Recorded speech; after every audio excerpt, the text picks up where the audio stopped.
Salut et bienvenue dans ce nouvel épisode de la programmation en langage machine du Commodore 64. Je vais vous parler de Mr Beam. Voilà, il est là. Il parcourt l'écran de haut en bas. Ah, c'est magnifique, hein, c'est hypnotisant. Alors, beam en anglais, c'est le rayon, le faisceau en fait, le faisceau de balayage de l'écran qu'on appelle communément le raster. Raster pour matrice, hein. La trame en fait de l'écran. Et ben écoutez, j'espère qu'après cette vidéo, ce raster n'aura plus aucun secret pour vous. Et puis peut-être dans une deuxième vidéo, je vous présenterai des techniques de programmation. A tout de suite. Alors pour pouvoir programmer, hein, contrôler le raster, hein, le faisceau de balayage et l'utiliser dans vos routines en langage machine, il faut déjà comprendre ses caractéristiques techniques, hein. Je vais donc être obligé de vous en parler. C'est la partie la plus ennuyeuse, mais on peut y trouver son amusement. Alors, la puce vidéo qui s'appelle hein, la VIC-2 du Commodore 64 adresse des signaux à l'écran pour connaître la position de balayage de son faisceau à électrons, hein, qu'on appelle, ce que je vous ai dit, le raster. On devrait l'appeler raster beam, mais par contraction, on l'appelle le raster. Ce balayage de l'écran s'effectue ligne par ligne, horizontalement, de gauche à droite et de haut en bas.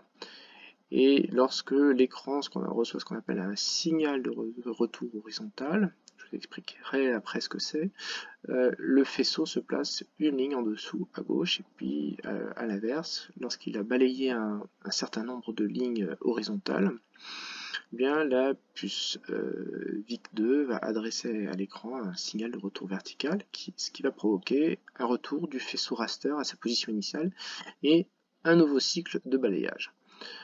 Alors, ici, à l'écran, je vous ai précisé le nombre de pixels à l'horizontale et le nombre de pixels par ligne, en fait, hein, sur toute la longueur, selon les modèles NTSC ou PAL.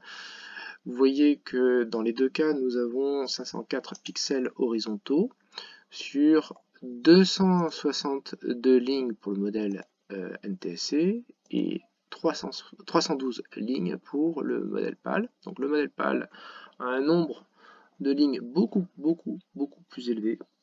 Et ça présente l'avantage de permettre des vidéos plus intéressantes, plus impressionnantes hein, sur les modèles PAL que NTSC. C'est pour ça que beaucoup de démos que vous avez pu voir sont réalisées sur des modèles PAL, alors que sur les modèles NTSC, on n'a jamais eu quelque chose d'aussi impressionnant, même si les modèles NTSC sont équipés d'une version du 6510 légèrement plus rapide que sur les modèles PAL.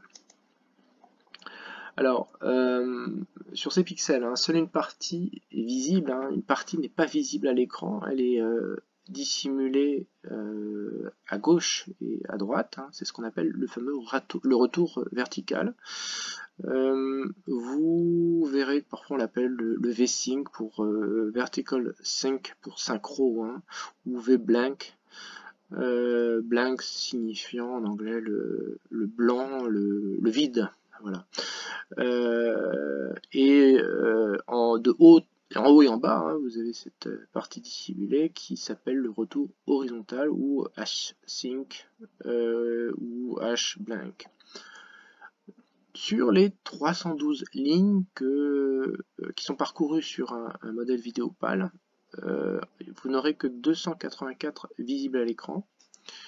Et sur les 504 pixels horizontaux parcourus, seuls 403 sont visibles à l'écran. Dans les données techniques, il est également important de savoir que le retour vertical du faisceau raster va se situer entre certaines valeurs. D'abord dans une valeur entre 0 et 15, puis une valeur entre 300 et 312. pour revenir à une valeur entre 0 et 15. Alors, voici les données techniques d'affichage selon les systèmes et modes d'affichage également. NTSC pour les PAL pour les systèmes et modes d'affichage, puisque vous pouvez avoir sur le Commodore 64 des modes de 24 ou 25 lignes ou de 38 ou 40 colonnes. Donc, si vous êtes en mode 24 lignes, vous n'avez que 192 pixels dans la fenêtre d'écran, et 25 lignes, c'est le mode maximal de 100. Ici, dans cette colonne, je vous ai indiqué là où débutait la première ligne de texte. Ici à droite, vous avez la dernière ligne de texte. Ici, dans ce tableau, je vous ai indiqué l'hypothèse, les données en cas de réduction, en cas de réduction du nombre de colonnes, on passe de 40 à 38 colonnes. 40 colonnes, c'est le mode standard, donc vous avez bien 320 pixels. Et 38 colonnes, vous n'avez que 304 pixels. Ensuite,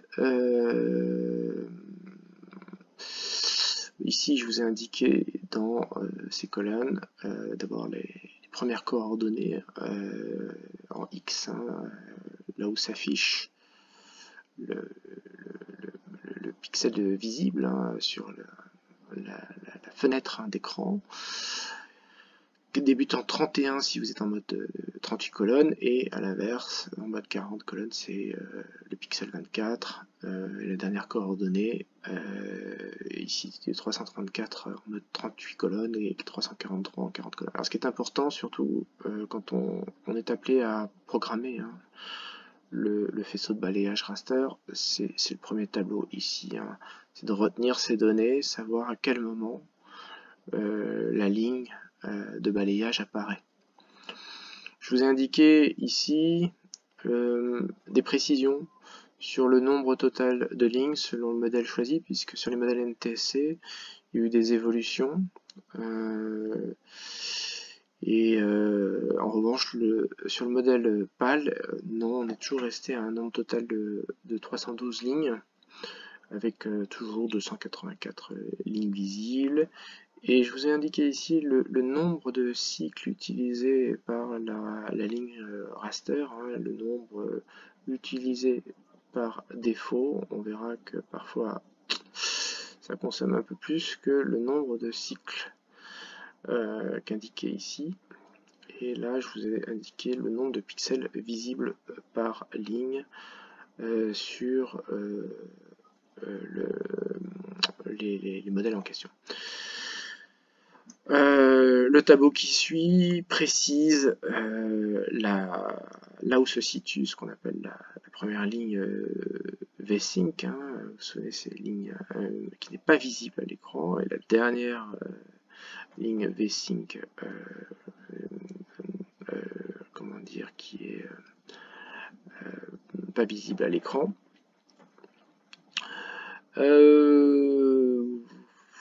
Voilà, un petit peu, là je rentre pas trop dans le détail, ce sont des données techniques sur la première première coordonnée en X d'une ligne, et puis celle qui est visible avec la dernière coordonnée en X visible d'une ligne.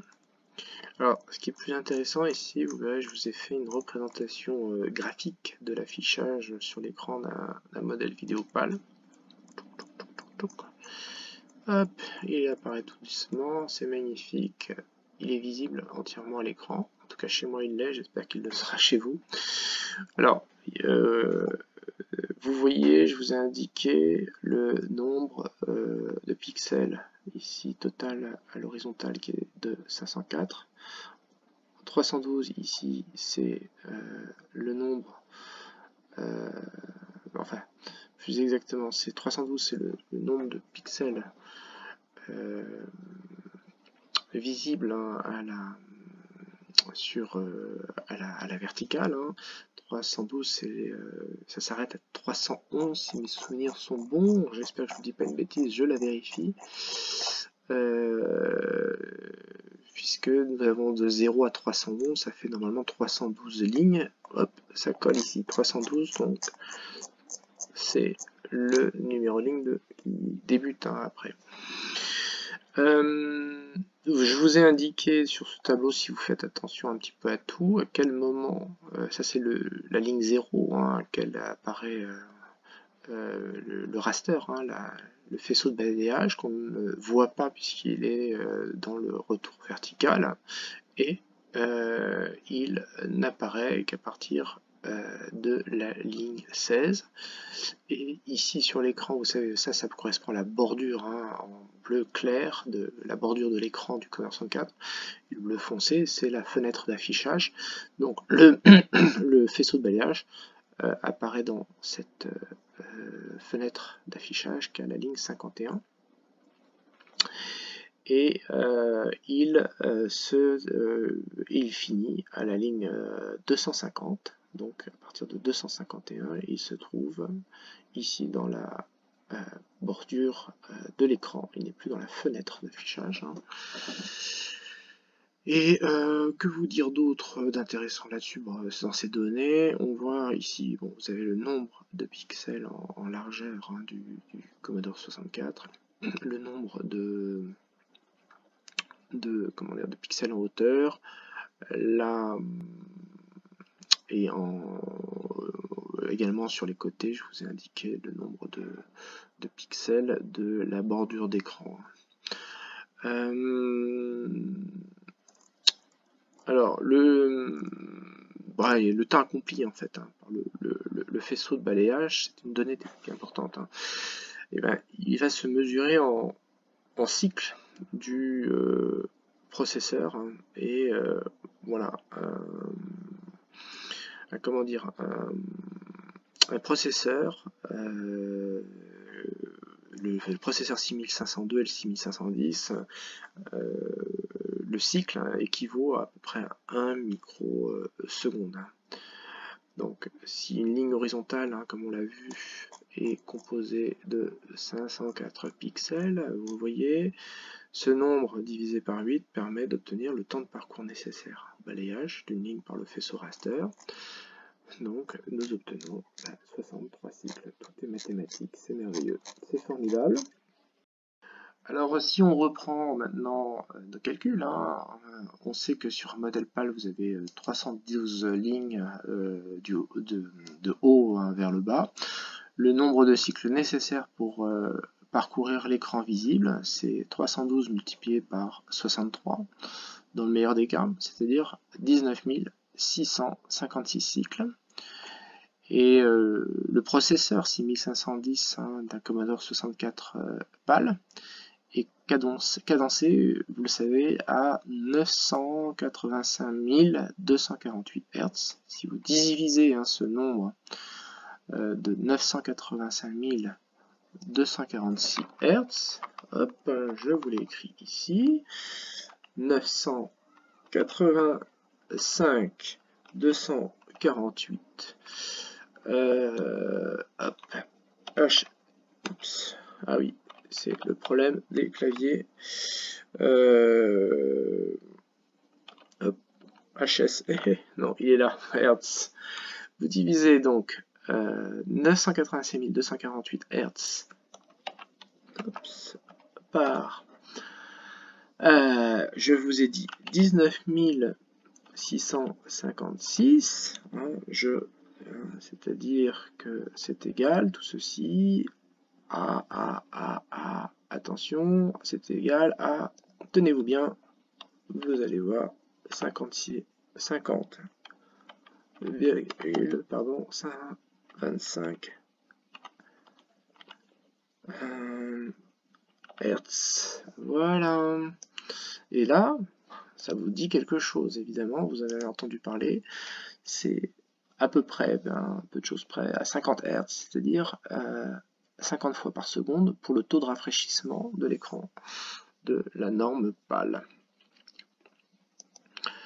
Voilà pour les données purement techniques. Dans la prochaine vidéo, je vous proposerai de voir un petit peu plus comment programmer le fonctionnement de ce faisceau de balayage raster.